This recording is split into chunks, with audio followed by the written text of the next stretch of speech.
7-8 سال کی عمر، اس وقت کی بات کر رہا ہوں، 7 سے 10 سال تک، تو کہتے تھے کہ بڑے لوگ جو جماعت کھانے میں جماعت ہوتی ہے اس میں تم کو نماز نہیں پڑھنی۔ سعد اللہ صاحب نورانی بھائی آپ کے ساتھ بھی شاید ہوا ہو۔ اور ہمارے یہاں مسجد جو شرعی مسجد شروع ہوتی ہے اس سے پہلے صحن ہوتا ہے، اور کئی جگہ پر تو حوض تھے پہلے، تو کفلے دام میں ہم حوض پہ نماز پڑھتے تھے۔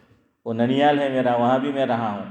اور لاجپور کے اندر جو ہیں وہ پیسیج ہے تو وہ کھلا ہوتا ہے رمضان مبارک میں، اس وقت وہاں افطاری بھی ہوتی تھی، ہے نا، ہاں، تو وہاں جماعت کرنی پڑتی تھی۔ اور وہ جماعت مسجد میں جو جماعت ہو رہی ہے، ایگزامپل ظہر کی 2 بجے، تو استاد جی کہتے تھے کہ تم کو 1:45 کو پڑھ لینی سب کو، اور وہ استاد بھی جلدی آتے تھے اور دیکھتے تھے کہ کون بچہ آیا ہے کون نہیں آیا ہے، تو وہاں سے بچے جو ہیں وہ پڑھ کے چلے جاتے تھے۔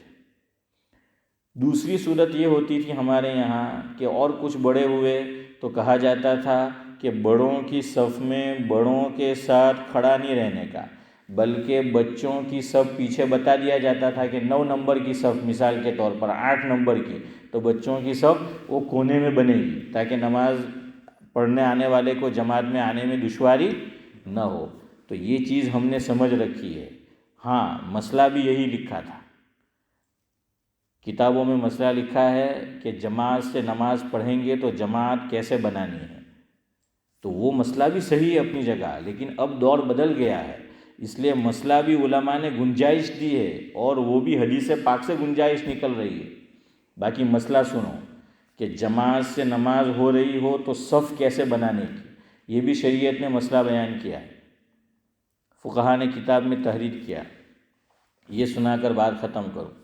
سب سے پہلے امام صاحب جو بھی امام ہے تو وہ جہاں ہوتے ہیں مصلی پہ آ کر کھڑے ہوں گے، صف بننی شروع ہوگی بالکل امام کے پیچھے سے۔ یہ جو مصلی ہے، عرش جو بیٹھا ہوا ہے تو وہ بالکل تو نہیں ہے لیکن بالکل اس کے قریب، تو پہلا آدمی کہاں کھڑا ہوگا؟ یہاں، اور یہاں کھڑے رہنے والا زیادہ نصیبوند ہے۔ پہلے ہی صف میں جو نمازی کھڑے ہوتے ہیں سیدھے ہاتھ پر کھڑے رہے زیادہ ثواب بنسبت الٹی طرف، لیکن اس الٹی کو بھی لوگوں نے الٹا سمجھا ہے۔ وہ اس وقت جب کہ ایک طرف لوگ زیادہ نہیں ہو گئے، ہم نے بہت ساری چیز امتیاز بھائی آدھی سمجھی ہوئی ہے، اب لوگوں نے سمجھا کہ اس طرف، تو اب جو بھی آتا ہے پہلی صف میں وہ جمنی طرف جاتا ہے، اب ڈبی طرف کوئی جاتا ہی نہیں ہے۔ فقہا نے لکھا ہے مسئلہ کہ صف اس طرح بنانی ہے کہ پہلا آدمی پیچھے کھڑا رہا۔ عام طور پر ہمارے یہاں وہاں کون کھڑا رہتا ہے؟ مؤذن، لیکن مؤذن سے بھی اچھا لفظ استعمال کرو مکبر۔ کیوں؟ بعض مرتبہ مؤذن کوئی اور ہوتا ہے، مکبر کوئی اور ہوتا ہے، اس لیے مکبر کا لفظ استعمال کرو، وہ زیادہ اچھا ہے۔ تو وہ مکبر، کہیں آپ نقطہ بڑھا کے نقطہ پیدا مت کر دیجیے ایسوہیل چچا کہ مکبر کو بول دو متکبر، ہیں 2 نقطے بڑھے تو ہاں کیا سے کیا جو ہے وہ ہو جائے گا، تو وہ مکبر ہے، متکبر نہیں ہے۔ بہرحال تو وہ مکبر، سب سے زیادہ ثواب مسجد میں جماعت سے نماز پڑھنے والوں میں امام کے بعد جس کسی کو ملتا ہے وہ آدمی ہے۔ پہلی صف میں بھی اس سے ثواب زیادہ ہے جو بالکل کہاں کھڑا ہے، ہاں، لیکن وہیں کھڑے رہ کر تکبیر کہنا ضروری نہیں ہے۔ تکبیر آپ مسجد میں کہیں بھی کھڑے رہ کر پڑھ سکتے ہیں، یہ ہماری طرف ہی ہے انڈیا، پاکستان، بنگلہ دیش میں، ورنہ آپ ترکی بھی چلے جائے تو اس کا کوئی زیادہ اہتمام نہیں ہے۔ وہ امتیاز بھائی ترکی لوگ تو وہ مائک میں اقامت بھی پڑھتے ہیں، میری گھر کے قریب بھی جو مسجد ہے میں دیکھتا ہوں وہ امام کے پیچھے آتا ہی نہیں ہے نا، ہاں، وہ آپ نے بھی دیکھا ہوگا، یہی میں نے عزیزہ ماسک میں بھی دیکھا، وہ اخیر میں کھڑا رہتا ہے اور تکبیر پڑھتا ہے۔ تو چلو یہاں آیا تو بھی کوئی بات نہیں، لیکن اس کے لیے لڑنا نہیں چاہیے۔ ہمارے یہاں تو مسئلہ کیا ہے، بیٹھے رہیں گے پیچھے۔ دیکھیے یہاں اگر کوئی آ کر بیٹھ گیا، مسئلہ سنو، یہ تکبیر پڑھنے والے کی جگہ ریزرو نہیں ہے، یاد رکھیو، ہمارے یہاں غلط مسئلہ سمجھتے ہیں اور پھر غلط طور پہ الجھتے ہیں. تمہیں اقامت پڑھنی ہے آ کر بیٹھو، اس جگہ پہ پڑھنی ہے، لیکن ہمارے یہاں پیچھے بیٹھے رہتے ہیں اور بالکل آخری ٹائم پہ جب وقت ہوگا اور آ کے کھڑے ہوتے ہیں. اور اگر کوئی بیٹھ گیا، اور عام طور پہ لوکل تو بیٹھتا نہیں ہے کیونکہ اس کو پتہ ہے کہ کیا ہونے والا ہے، اس لیے وہ تو جو ہے جو ہاٹ سیٹ ہے مسجد میں، یہ ہاٹ سیٹ ہے، تو اس لیے وہ تو آ کے چودھری صاحب بیٹھتا نہیں، لیکن اجنبی آ کر بیٹھتا ہے.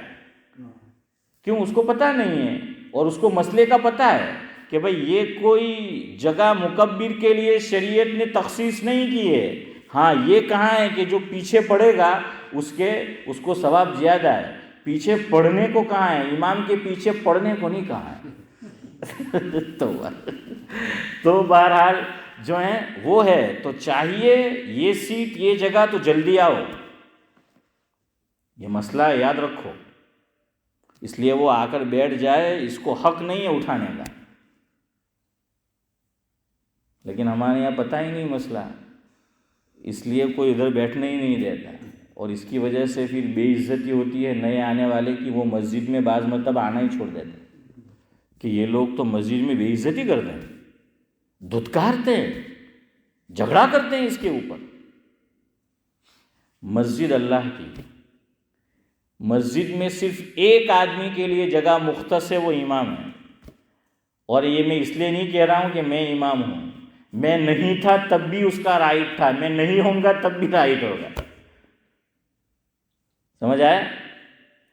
اس لیے اگر کوئی ٹھیک ہے مسجد میں کوئی، میں یہ نہیں کہتا ہوں کہ کل سے آ کر کوئی یہاں بیٹھ جائے لڑائی جھگڑا کرے، نہیں، لوگ خالی رہنے دیتے، رہنے دو. وہ بعد میں بھی آتا ہے ایک دم اینڈ ٹائم پہ کوئی اور آ کر کہتا ہے ٹھیک ہے، لیکن مسئلے کی وضاحت میرے ذمہ ضروری ہے. اور یہ بات نکلی ہے تو آج میں نے کہہ دی. اور یہ مسئلہ یاد رکھو، یہ ریزرو نہیں ہے. ریزرو کس کے لیے ہے؟ ریزرو ہے تھوڑی دیر کے لیے. وہ کس کے لیے؟ سعد اللہ صاحب بیٹھے ہیں، نورانی بھائی بیٹھے ہیں، جاوید بھائی، حافظ یوسف بیٹھے ہیں. اب اس کا وضو ٹوٹ گیا تو وہ وہاں تسبیح رکھ کر چلا جائے، یا رومال رکھ کر جو ہے وہ چلا جائے، یا پیشاب کا تقاضا ہوا چودھری صاحب، استنجے کا تقاضا ہوا تو چلا جائے، تو تھوڑی دیر کے لیے ریزرو ہے. ایک نماز سے دوسری نماز تک بھی ریزرو نہیں کر سکتے. ہمارے یہاں مسئلہ یہ بھی ہے کہ پوری نماز ریزرو کرتے. ہاں رمضان المبارک میں وہ امام کے لیے جو تراویح والے وہ کرنا پڑتا ہے ایک خاص عذر سے، ایک خاص عذر سے، ورنہ نہیں ہے. تو خیر بہرحال بات لمبی ہوتی جا رہی ہے، وقت تو کچھ زیادہ بڑھ گیا. تو اتنا یاد رکھو، انشاءاللہ آپ کو بعد میں بتائیں گے کہ صف کیسے بنانا وہ بھی. لیکن اب مسئلہ فقہا نے لکھا کہ کوئی چھوٹا بچہ آئے یا چھوٹی بچی آئے، الگ سے پیچھے صف نہ بناؤ. اب فتویٰ یہ دیتے ہیں مفتیان کرام نئے، آپ فتاویٰ کی کتاب میں دیکھ لیجئے، یہ فتویٰ ہے. کیوں؟ وہ طوفان اینڈ کمپنی ہیں، بقول حضرت مولانا ابرار احمد صاحب جلیوی رحمۃ اللہ علیہ، ان کو طوفان اینڈ کمپنی امتیاز بھائی کہتے تھے. کہاں کہ وہ ادھم مچا دے گی تو سب کی نماز خراب ہوگی. اس لیے نابالغ ہے 8-9 سال تک کا، بڑا ہے تو کوئی بات نہیں، ادھر ادھر کھڑا رہے، 12 سال کا 13 سال کا. لیکن 6 سال کا 7 سال کا 8 سال کا 5 سال کا، کس کو لے کر آنا کس کو نہیں آنا وہ انشاءاللہ آگے بات آئے گی. لیکن لے کر آئے ہیں تو مفتیان کرام یہ کہتے ہیں کہ سرپرست اس بچے کو بالکل اپنے ساتھ کھڑا کرے. کہاں کھڑا کرنا ہے؟ بالکل پڑوس میں اس کو کھڑا کرنا ہے. اور جو آیا ہے اسے چاہیے کہ صف کے درمیان میں کھڑا نہ ہو، بلکہ کہاں کھڑا ہو؟ کونے کے اندر جو ہے وہ کھڑا ہو، کہ کونے میں جو ہے وہ چلا جائے اور لڑکا ہو یا لڑکی ہو اسے جو ہے وہ وہاں کھڑا کرے. بہرحال ہم بھی اپنے مضمون کو یہیں کھڑا رکھتے ہیں. یار زندہ صحبت باقی. سبحان اللہ و بحمدہ، سبحانک اللہم و بحمدک، نشہد ان لا الہ الا انت.